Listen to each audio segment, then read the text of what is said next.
Bonjour à toutes, je suis ravie aujourd'hui de vous retrouver pour un nouveau thème. Cette semaine, j'avais vraiment envie de vous parler d'hydratation. Je trouve que c'est un thème qui est très très important. Euh, en, en fait, je vais me baser sur la citation que j'ai trouvée de Léonard de Vinci. L'eau est la force motrice de la nature et nous sommes la nature. Et sans eau, nous ne pouvons vivre. Euh, on le dit souvent. On peut ne pas manger pendant 10 jours, c'est pas très conseillé, mais on peut ne pas manger pendant 10 jours, mais on ne peut pas ne pas boire pendant plus de 48 heures, sinon on meurt. Donc l'hydratation, c'est quand même quelque chose de très très important. Voilà pourquoi je voulais en parler cette semaine. Tout d'abord, un petit rappel pour ceux qui ne me connaissent pas, donc je suis Laure, je suis conseillère en design humain, clé génétique, en naturopathie. Moi, ce que j'aime, c'est aider, guider, accompagner toutes les femmes vers une meilleure connaissance d'elles-mêmes. Et tout ça, pour moi, ça passe à la fois par l'esprit, par la tête et par le corps. Donc, l'esprit, ceux qui me suivent sur Instagram me verront souvent tirer des cartes ou avoir mon petit pendule. Mais à part ça, sinon, je me suis vraiment basée sur le design humain, cet outil de connaissance de soi, et depuis peu sur les clés génétiques. Alors, c'est pas que je suis fermée sur les autres, d'ailleurs, vous verrez sur ma chaîne YouTube d'autres personnes sur des entrevues qui vont parler d'autres outils de connaissance de soi, parce que je les trouve intéressants, mais en tout cas, le design humain, moi, c'est celui qui m'a le plus parlé, et c'est celui qui me parle le plus, et celui qui m'accompagne le plus. C'est pour ça que je veux et que je reste sur ce sujet-là. La naturopathie, pourquoi ? Parce que le corps, pour moi, c'est l'outil essentiel de votre vie. Si le corps ne fonctionne pas, vous ne fonctionnez pas trop non plus. Et la naturopathie, pour moi, ça fait partie de ces petites choses simples.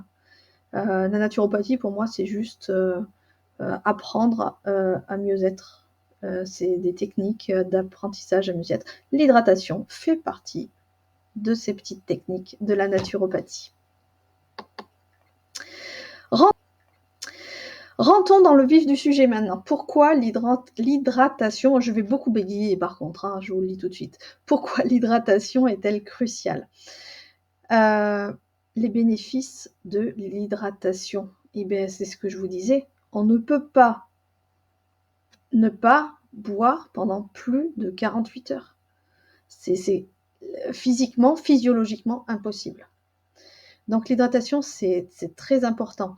Alors, ça va passer par le corps, on va en parler tout au long de cette vidéo, ça va passer par plein de choses au niveau du corps, mais ça a aussi un intérêt pour votre cerveau, parce que si le cerveau n'est pas hydraté, il réfléchit moins, il est plus fatigué, voilà.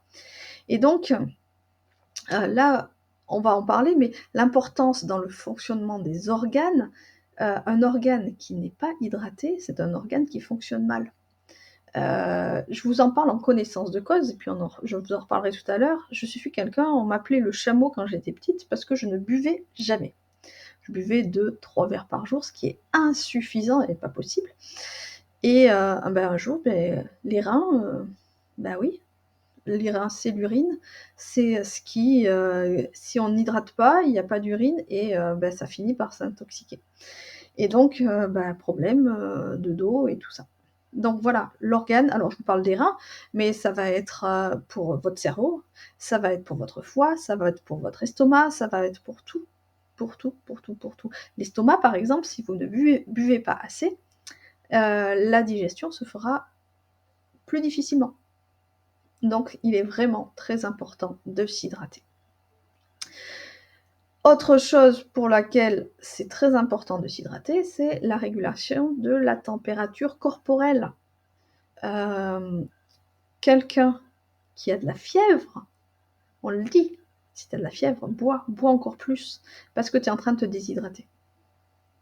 Donc c'est très très important.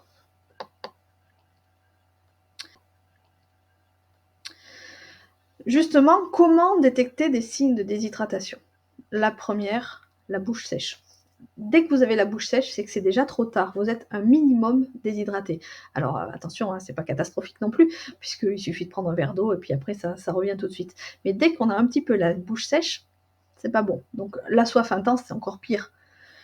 Pour avoir vécu 4 jours dans le désert marocain, les nomades nous disaient mais buvez, buvez, buvez. Par contre, désert marocain, on boit de l'eau chaude.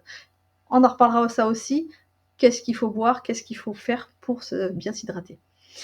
Quand on va au petit coin, une urine foncée, peu abondante, c'est aussi signe de déshydratation. Ah, je suis fatiguée, j'en peux plus. Eh bien, prenez un verre d'eau et vous allez voir que votre fatigue, elle commence à disparaître. Alors, il en faut plus. Mais quelqu'un qui s'hydrate vraiment tout au long de sa journée, c'est pas quelqu'un qui sera fatigué. À part s'il n'a pas dormi, à part si... Bien sûr, il y a d'autres raisons. Mais s'il n'y a aucune raison autour, bah, la fatigue, ça peut venir d'une déshydratation. Enfin, il y en aura d'autres, hein, mais celle-là, la peau sèche. Vous touchez votre peau, vous dites, ah, ça, c'est pas beau, c'est pas bien. Et bien, ça fait partie des signes de déshydratation.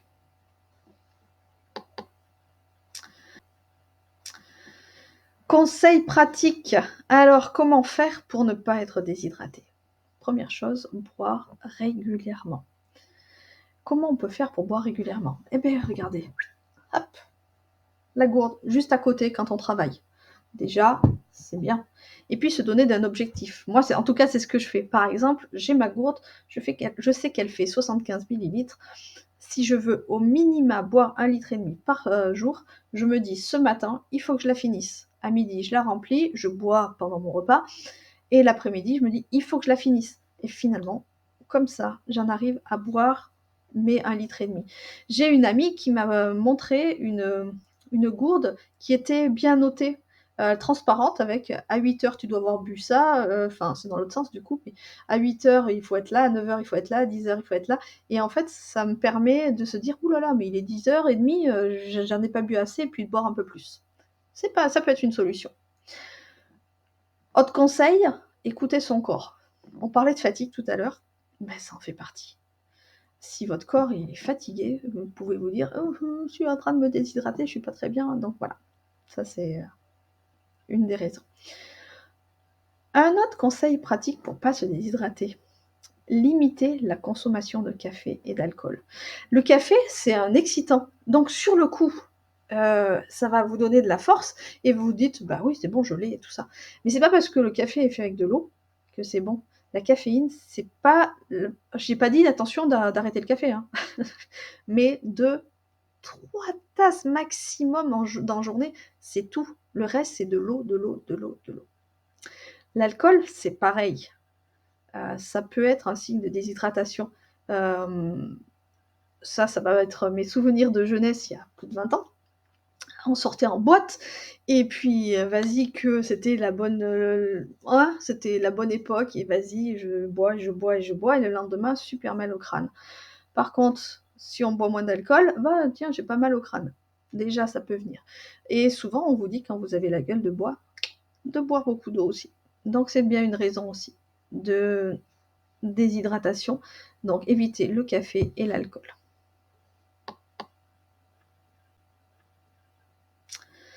Mais l'hydratation, je vous disais boire de l'eau, mais il y a d'autres choses. Par exemple, vous avez des aliments qui sont riches en eau. Alors là, j'en ai 2 dans la tête, le concombre, la pastèque. Ça, c'est des aliments, des légumes et fruits et légumes d'ailleurs, qui sont riches en eau. Donc, il ne faut pas hésiter. Surtout en été, c'est très très bon de manger ces fruits et ces légumes-là. D'abord, ça n'a aucune calorie, donc on peut en profiter. Donc c'est très très bien. En hiver, j'ai moins d'exemples. Il faudrait peut-être que je cherche et que je vous les dise. Mais voilà, tous les aliments qui sont riches en eau, profitez-en. Mais il y a d'autres boissons. On n'est pas obligé de boire que de l'eau. Si vraiment l'eau, ça vous rebute un peu. Moi, ce que j'aime bien faire aussi, c'est de l'eau aromatisée. Alors, j'ai pas parlé de sirop. Les sirops, c'est très sucré. Un jour, je vous en parlerai, mais je ne suis pas très très pour le sucre. Par contre, imaginez que vous mettez de l'eau et dedans des tranches de citron.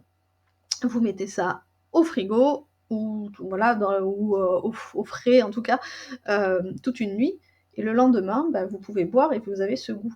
Et il existe mais des tas de façons de faire ces boissons. Vous pouvez avoir des boissons, par exemple avec de la menthe, avec du thym, avec, les framboises, j'ai essayé aussi, les fruits rouges.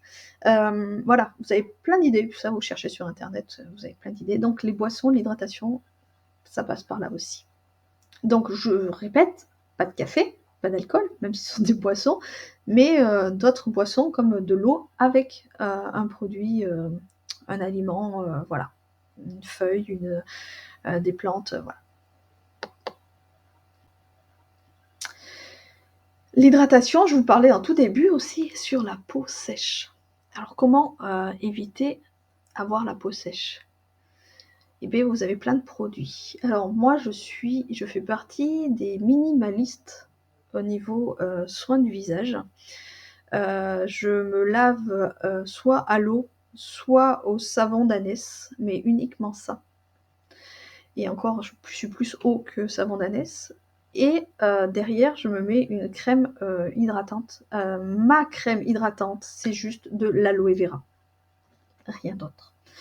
Et j'avoue que je suis pas, alors ça se voit peut-être pas comme ça sur la petite caméra, mais je suis jamais maquillée et ni les cils, ni rien du tout. Je fais pas partie de ces filles-là. J'y arrive pas. De toute façon, ça me gratte tout le temps, donc c'est pas la peine.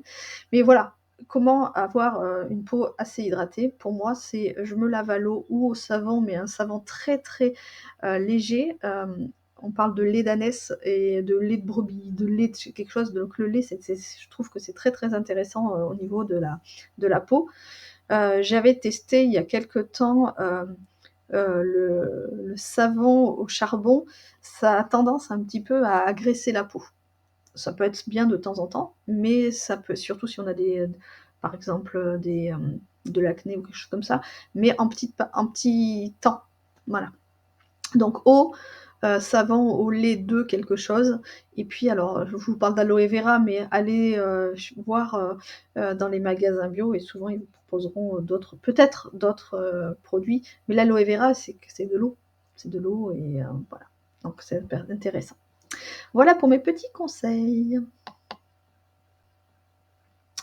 En conclusion, comment bien s'hydrater? Commencez dès aujourd'hui. Dites-vous, j'ai ma bouteille à côté de moi et je commence.